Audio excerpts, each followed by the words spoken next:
Now, just for the record, I don't receive SNAP, but listen. And let me be blunt.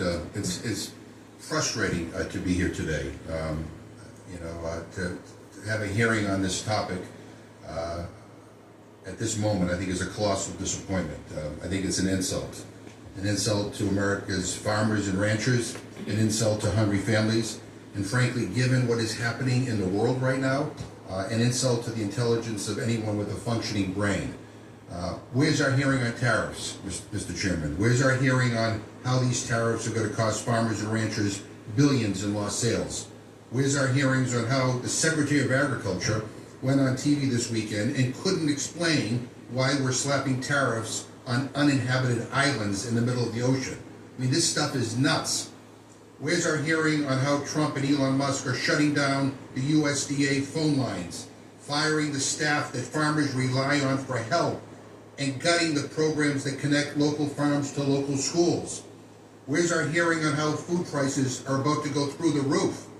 This administration went from promising lower prices and a better economy to promising higher prices and a recession.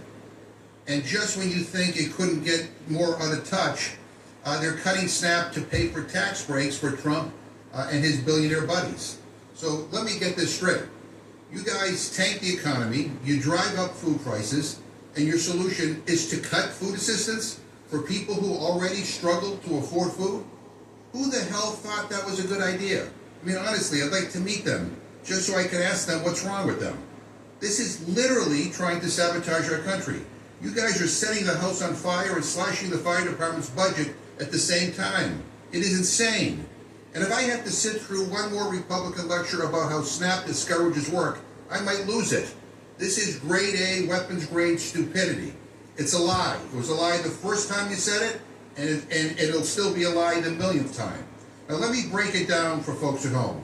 Most people on SNAP are kids, senior citizens, and people with disabilities. They cannot work, and we don't expect them to. Should we repeal the child labor laws? Send grandma back to the factory? And of the people who can work, the vast majority already do. So spare us the condescending talk about the dignity of work. If you guys cared about that, you'd be raising the minimum wage. But you don't. You care about demonizing poor people to score political points. And you guys can go right ahead and do that, but don't expect the rest of us to play along. And before you guys all pull out your Heritage Foundation talking points on work requirements, I just want to say to everyone watching at home, there are already very strict work requirements in SNAP and time limits for able-bodied adults. Look at